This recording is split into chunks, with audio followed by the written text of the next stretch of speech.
Yo, what is going on? What is the deal, y'all? Welcome back to the channel, man. Today we watching another one.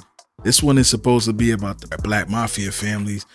They're still active in the US as of 2024. Supposedly this is somebody who's like a hitman. I guess he had like 67 bodies or something crazy like that. So without further ado, you know how we do, man. We're gonna start with our prayer, then we're gonna get right into the video. Lord Heavenly Father, Jesus, please protect our mind, our ears, and our eyes. Keep us from any evil spirits, dark spirits from watching this type of content. You know, we watch this content to spread awareness about spiritual warfare and how it's a real thing. In your name I pray, amen. All right, so look, we're gonna get right into it, y'all. No more talking. Is that what you're saying? Yeah, at its maximum, he was doing about 400 kilograms of per month while in prison, and while on the street, he was doing about 300. Heroin, What else? marijuana. Those were the basic four: crack and heroin and marijuana. There's nothing left. I mean, you did the gamut. Yeah, I did it all. At that time, it was nothing for me to have 50 kilos of money was my power. Money was my control. And that's what controlled me, the money. And I wanted the money. And there's not going to be no kid, gentlemen, with all due respect. Definitely not going to be any, you know. And I would like that to be clear for the record, son. They were more powerful than the police. I tell you the truth about it. One man single-handedly caused an entire housing project in Boston to crumble. Wait, why they got the Hey Ma? Why they got Freaky Zeke in the Hey Ma video in here, bro? What that got to do with anything? Come on, Her Wars. You gotta find some better footage, man. But videos still be good, bro. Let's get to it. Not physically, but by turning it into the base of his criminal empire. So feared was this man, people even called him God. And then, there's the story of a woman who swindled millions from wealthy banks and high-profile individuals, crafting an empire built on lies. Yes, crime bosses who are black are far from rare, despite what popular media might have you believe. Here, we're diving into some of the most notorious figures whose influence was felt far and wide, some of whom still hold power today. Supreme was on B3 with me. We were in the same. Okay, so I get it. So the title is misleading, y'all. He's just going to talk about different black organizations, criminal organizations, and their leaders. So the first person he's talking about right here, that's Kenneth Supreme, from the Supreme team out of Queens. So, all right. I'm sorry about that. See the intro. That's why sometimes when y'all be seeing my intros, I'm watching these in real time. So when y'all see those intros and y'all see me talk about the stuff I talk about in the intro and then go in the comments, like, wait, that didn't happen. Like my last video about the police officer who was a GD, everybody was like, that was in Atlanta, not Chicago. I know, but the title was misleading. So I'm just letting y'all know, all right? Supreme is very intelligent. Highly intelligent. First up, we have Kenneth Supreme McGriff. In the never-sleeping streets of New York, a dark figure rose to the top. McGriff wasn't just a small-time thug. He was the kingpin of the Supreme Team, a Queens-based drug empire that dominated during the height of the crack epidemic. This wasn't just a couple of guys selling drugs on a corner. McGriff and his crew flooded the streets with crack coke, reshaping entire neighborhoods in their wake. But his vision went far beyond street-level drug dealing. McGriff allegedly sought to legitimize his empire through the world of hip-hop, laundering money through record labels, including the hugely successful Emder Inc. Records. Imagine this: the very music that glorified street life and hustling was being funded by the streets themselves, with drug money propping up some of the biggest names in the industry. Supreme in the house. What up, man? You know, whole brother ain't family in this mother. McGriff's strategy was cunning. He knew how to blend criminal enterprise with the legitimate world of music and entertainment. Even when he found himself behind bars, his influence didn't wane. The deep roots of these criminal organizations run long and deep, and even prison walls couldn't fully cut McGriff off from his empire. His power was so entrenched that even from behind bars, people claimed he still had a hand in the criminal activity taking place on the outside. But McGriff's reign wasn't just about money and drugs, it was about violence too. His reputation was drenched in blood. In 2001, he allegedly paid $50,000 to have 2 rivals eliminated, a move that would eventually lead to his conviction for Emder for hire in 2007, earning him a life sentence. Yet even as he faced his downfall, rumors swirled about his involvement in other high-profile crimes, including the Emder of Jam Master Jay, a member of the legendary rap group Run DMC, and the attempted assassination of rapper 50 Cent. With Preem. You see what I'm saying? He's from my neighborhood. He understands the difference. So he'll look at it and go, he's going to do something, like address it in that way. You don't have to address a rapper with shooting him, you know what I'm saying, 9 times. McGriff ruled through fear and intimidation, leaving a bloody trail behind him and solidifying his place as one of New York's most notorious crime bosses. On the flip side, we have Jamila Davis, a woman whose empire was built not on violence but on lies, deception, and a sharp mind for fraud. She currently owes the government $12.5 million in restitution. But as always with Jamila, the marathon continued. While McGriff was running the streets, Davis was navigating the corridors of power, scamming wealthy investors and banks out of millions. During the early 2000s, Davis became infamous for her involvement in a complex web of fraudulent loans and fake real estate deals. Her scheme was intricate, relying on falsified documents, inflated property values, and the help of high-profile accomplices who helped give her crimes a veil of legitimacy. All right.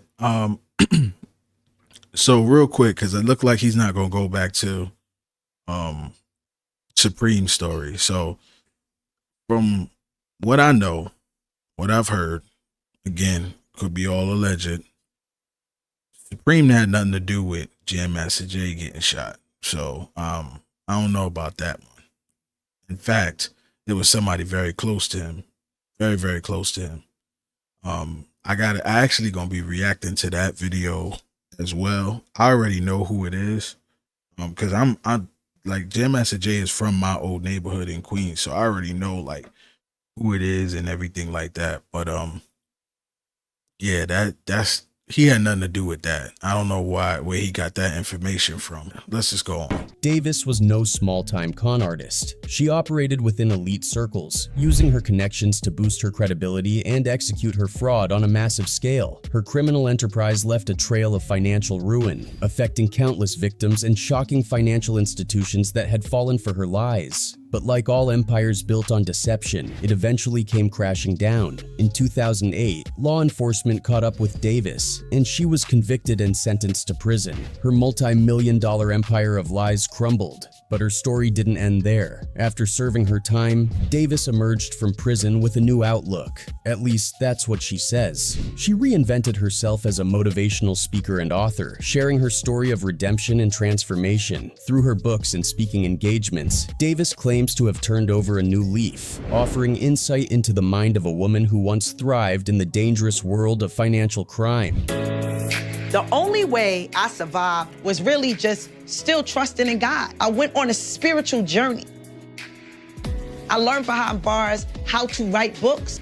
Jamila wrote a series of self-help books that went to women's prisons all over the world.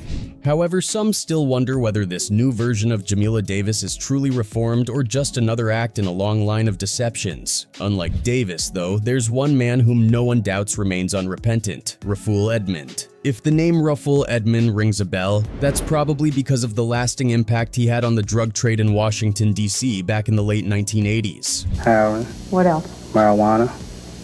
Those were the basic 4: crack and heroin and marijuana.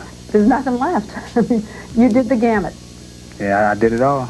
Rising from the shadows of the city's underworld, Edmond built himself up as one of the most formidable figures in the coke trade. He wasn't just another drug dealer, He ran a sophisticated network that transformed DC into a central hub for the national coke market. At the height of his power, his organization was a well-oiled machine, moving massive amounts of coke with precision, not just in the capital but reaching far beyond its borders. His empire, built on an intricate web of dealers and couriers, became a marvel in the criminal underworld. Edmond wasn't shy about his success either. Known for his extravagant lifestyle, he flaunted his wealth in the typical kingpin fashion. Fancy cars, flashy jewelry, and luxury homes. But behind the scenes, it wasn't all about glitz and glamour. His connections to Colombian drug cartels were a major part of his rise to power. These partnerships ensured his operation was always well stocked with coke, giving him the upper hand against rivals and keeping law enforcement at bay. Edmond was a strategist. Even after his 1989 incarceration, he didn't lose his grip on the streets. He found ways to maintain control over his drug empire through a loyal network of associates, proving that his influence wasn't just about brute force, but about intelligence and loyalty as well. History.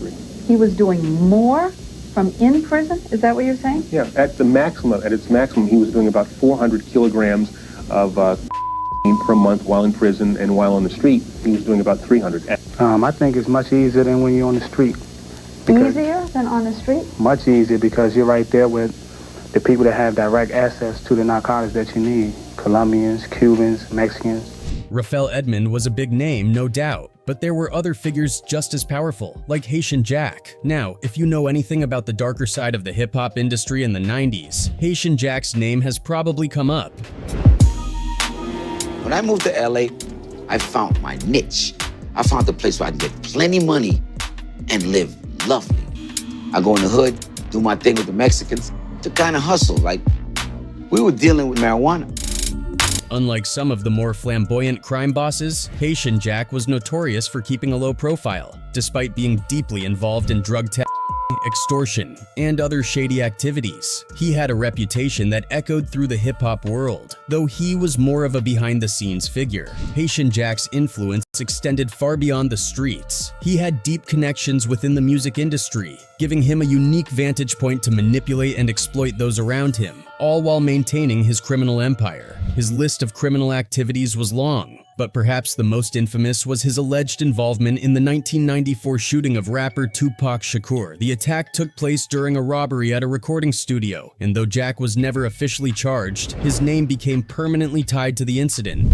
He let his attorneys turn him against me, and that's the part that I'll never forgive him for, because I'm gonna ride or die with you, homie. I expect you to do the same. That event marked a turning point in the infamous East Coast-West Coast hip-hop rivalry, making Haitian Jack's reputation even more feared within both the criminal world and the music industry. Despite his high-profile criminal connections and a feared reputation, Haitian Jack has largely stayed out of the public eye in recent years. His mysterious, low-key approach stands in stark contrast to other crime bosses like Christopher Koch, who also left a significant mark on the world of organized crime. As the leader of the infamous Shower Posse, Christopher Dudas Koch commanded a powerful drug cartel notorious for its coke and marijuana trafficking operations between Jamaica and the United States. Christopher Koch was essentially a professional criminal and a ruthless businessman who was interested in making a profit. Koch's criminal empire wasn't limited to just one country. It stretched far across borders, establishing a substantial foothold in the international drug trade. In Jamaica, his influence was deep and multi-layered. He ruled over the Kingston neighborhood of Tivoli Gardens with a unique mix of fear and respect. Jamaican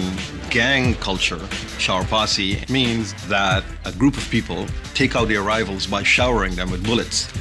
And that's how they got the name. On one hand, Koch was known for the brutal enforcement of his operations, unleashing violent reprisals on anyone who dared to cross him. On the other hand, he played the role of community benefactor, offering services and support to residents in his territory, making him both a feared crime lord and paradoxically a controversial figure in the community. Koch's empire was powerful, but it wasn't invincible. By 2010, law enforcement finally caught up to him after a dramatic manhunt. He was apprehended and extradited to the US, where he faced charges of drug and racketeering. Ultimately, Coke was convicted and sentenced to prison for his role in trafficking coke. His reign over the Shower Posse came to an end, but his legacy as one of the most influential drug lords in Jamaica's history is still felt today. Meanwhile, on the other side of the Atlantic, another drug kingpin was making waves in Boston. Daryl "God" Whiting was a major player in the crack coke trade during the late 1980s and early 90s. As the leader of the New York...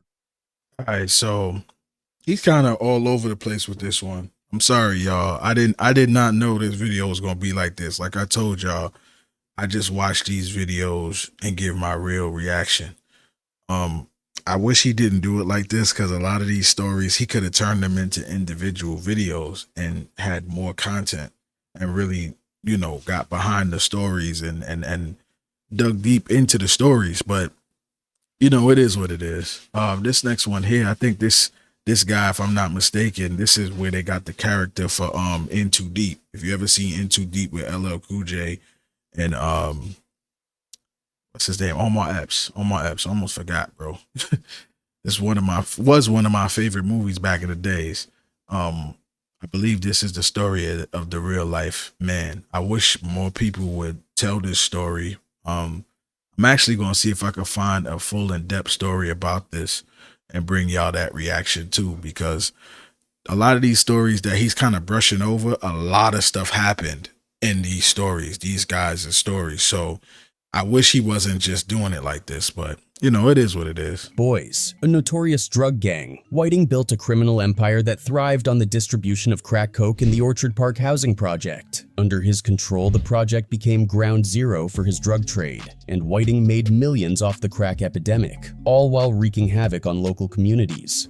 Whiting was not someone to be trifled with. He ruled with an iron fist, using violence and intimidation to maintain his grip on the area. Rival gangs and even law enforcement found it difficult to challenge his control. The Orchard Park project became the headquarters for Whiting's operation, and under his leadership, the New York boys expanded their reach, cementing their dominance in Boston and across the northeastern drug market. Whiting's methods were as ruthless as they were effective. He enforced his control with extreme measures, ensuring that his empire remained profitable and largely unchallenged. Speaking of New York crime figures, you've probably heard of Killa Cam. Yes, the rapper Cameron, also known as Cameron. Like Cam, stop fronting on that Dave Hosted tip.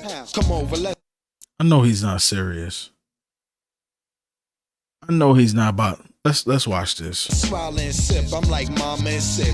Born Cameron Giles, he came up in Harlem during the crack epidemic of the late 80s and early 90s. While he's best known for his success in hip-hop, Cameron's early life was deeply connected to the drug trade in Harlem. It's alleged that he had ties to drug operations in the area, and while he eventually moved on to the music industry, his rise to fame was intertwined with the rough realities of life in the streets. It's a bit of a disappointment, considering that Cameron was once a high school basketball star, ranked 25th in the country in the class of '94. He had all the potential to make it big in sports, but his path ultimately took him in a different direction. Another name that often comes up in conversations about crime and influence is Rick Ross, but not the rapper. Ricky Ross, better known as Freeway Ricky Ross, was... Bro, Cameron, anybody who knows the story about Cameron, his people around him, himself, everybody knows he just sold a little bit of weed while he was in college, bro. Like, let's be real. He sold a little weed in high school. He sold a little bit of weed in college. He was not no kingpin. He was not trying to be a kingpin. He was just trying to make some bread. The reason why he stopped playing basketball was because he was making the money, and while he was in college, and you know, he just stopped playing ball, him and Mace. And then Mace started rapping, told him about it, then they started rapping, and they was a group together, him, Mace, and Big L, God rest his soul. And then you know, that's the real story. I don't know. Cam was never like no big time drug dealer, bro. No. And it's not to, and listen, I'm not trying to say it in a negative way. I'm saying it in a positive way. He wasn't on that. He was on, he got into the music and then he ran with that. So yeah. Once a dominant force in Los Angeles' drug scene. You were making up to $3 million a day. I've had days that I made $3 million. You had a $3 million day. Yeah. Okay. A few of them. A few of them. Back in the 1980s, he ran a sprawling coke trafficking operation that had massive ripple effects across the US, particularly fueling the crack epidemic that ravaged many cities. Ross wasn't just your typical drug dealer moving product on the streets. His operation was a well-oiled machine, moving colossal amounts of coke and playing a major role in shaping the drug trade of the time. But what made Ross even more infamous was how his criminal activities became intertwined with one of the biggest political scandals of the 80s, the Iran-Contra affair. This was a high-level political mess that involved secret arms deals and covert operations run by the Reagan administration, and somehow Ross's coke trafficking got caught up in the mix. This connection between the drug game and politics put an extra spotlight on Ross, highlighting just how deep the intersections between crime and government can run. Now, some people allege that the show Snowfall, anybody who ever seen the show Snowfall, is allegedly somewhat about his life, and his dealings with the government and, CIA and all that stuff. I don't know how true that is, but I'm just giving y'all that, y'all do with that information you want. After being arrested and spending years behind bars, you'd think that would be the end of Ross's story. But much like Jamila Davis, Ross didn't fade into obscurity after prison. He came out transformed, turning his past experiences into a platform for change. Today, he's a motivational speaker, using his life story to shed light on the devastating effects of drug trafficking and the criminal justice system. But even though he's reformed, Ross's name still holds weight in some circles. His past life as a notorious drug kingpin isn't easily forgotten. Speaking of individuals who turned their lives around, that brings us to Jay-Z, one of the biggest names in music and business today. Yeah.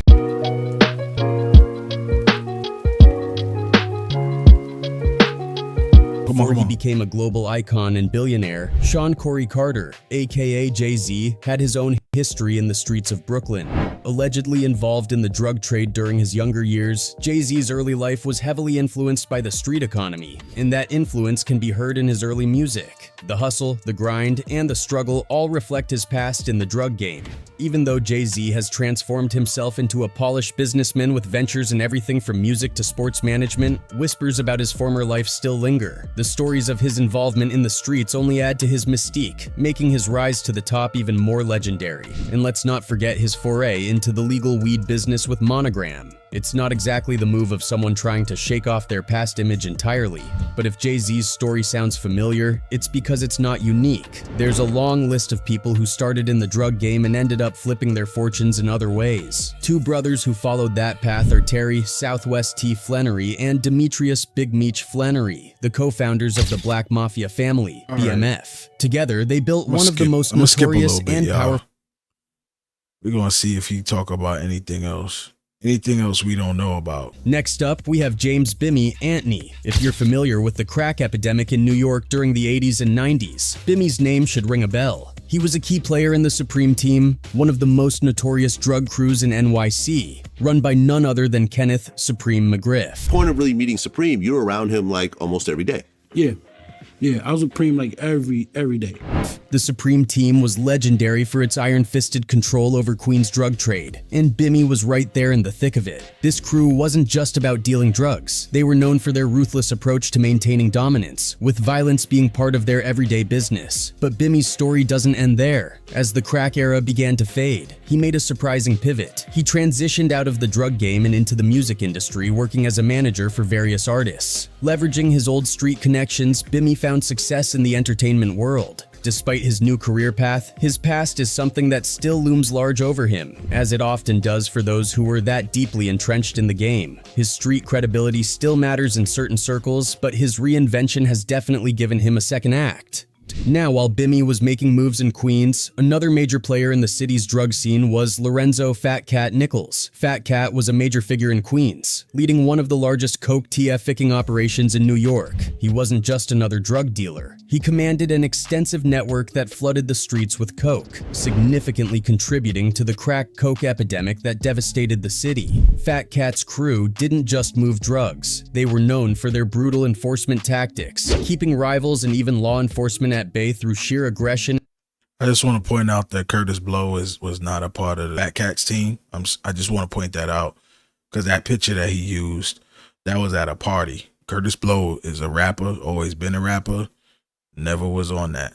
So I'm just putting that out there. And strategic planning. Much like many other crime bosses of his era, Fat Cat's reign eventually came to an end. After being convicted of serious drug charges, he was sentenced to life in prison. But as the saying goes, you can take the man off the streets, but the streets don't always leave the man. Even behind bars, Nichols remains a notorious figure, with his name still holding weight in discussions of New York's criminal past. Speaking of powerful figures in the drug trade, let's move across the country to Los Angeles and talk about Yemiker Thompson, also known as Yika. She made her mark as one of the rare women to rise to the top of the drug trade during the height of the crack epidemic. Yemiker knew that she wanted money. She wanted success. She wanted stature. You know, she wanted to be powerful. And for a woman in that era, that meant smashing through a whole lot of barriers. In the 1980s and early 1990s, Thompson ran a well-organized, large-scale coke distribution network that stretched far beyond LA's streets. Her operation was known for its efficiency, and she had a sharp strategic mind that helped her dominate in what was otherwise a male-dominated industry. At that time, it was nothing for me to have 50 kilos of money was my power. Money was my control. And that's what controlled me, the money. And I wanted the money. Thompson wasn't just a small-time dealer. She was managing an empire that spanned various levels of distribution with influence that stretched from local dealers to the broader national drug market. Like many before her, though, her run eventually came to a halt when she was arrested and sentenced to a lengthy prison term. Her case garnered significant media attention, making her one of the most high-profile women involved in the drug trade. Even though her criminal career ended with her imprisonment, Thompson's influence on the LA drug scene can't be denied. In some ways, she had almost the same level of influence on the West Coast as Jeff Fort did in Chicago. Now, if you're talking about Chicago's crime scene, you can't leave out Jeff Fort. This man made his mark as the founder of the El Rukiyen gang, which rose to infamy for its brutal activities throughout the city. Fort was a fearsome figure, leading a gang that didn't just deal drugs. They were involved in extortion, violence, and a host of other criminal activities that left an indelible mark on Chicago's underworld. And it's not going to be no gentlemen, with all due respect. Definitely not going to be any, you know, and I would like that to be. Now, I could be wrong, but from what I've known, to my knowledge, this was a pivotal time in Chicago. This was like right around the time when, or for the world, really, this is around the time when like the Panthers was going down. They got rid of them, and a lot of the Black Panthers that used to be started trying to find other things to do. And some of them started getting into the streets. Now, rumor has it that, you know, the Panthers were set up, you know, I don't know. But just wanted to give some information because I don't think he's going to really speak too much about it. Clear for the record, son. They were more powerful than the police. I tell you the truth about it. Fort's crew was known for its ruthlessness, and the El Rukins became synonymous with the violence that plagued the city, which is why some folks started referring to the more dangerous parts of Chicago as Chiraq, a nod to the war-torn streets of Iraq. Under Fort's leadership, the El Rukins were a powerful force, deeply involved in the drug trade and using their muscle to maintain dominance. Their influence was felt not just in Chicago, but in the broader Midwest, and they played a major role in distributing narcotics throughout the region. Fort himself became a notorious figure, and his crew's involvement in high-profile violent incidents only cemented their feared reputation. But as law enforcement began to crack down on gangs in the mid-1980s, Jeff Fort's grip on power started to slip. He was eventually convicted on federal charges, including drug trafficking, racketeering, and conspiracy, and sentenced to life in prison. Despite being locked up, Fort's influence didn't completely disappear. The El Rukins, and later their offshoots, continue to have an impact on Chicago's criminal landscape, and Fort's name is still spoken with a mixture of fear and respect in certain circles. All right, y'all, so I don't know, man.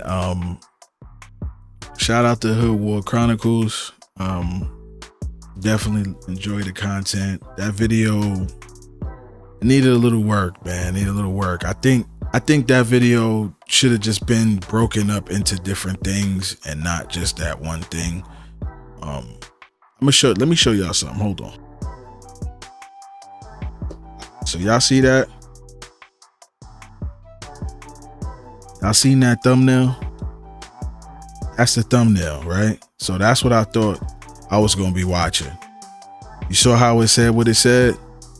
That's what I thought I was watching. I don't know how we got there, but yeah, I don't know, man. I don't know what to say, man. I apologize. This one was kind of like clickbaitish, you know what I'm saying? But it is what it is. Yeah, man. Don't forget to drop a like, comment, and subscribe, share, and I'm out. Peace.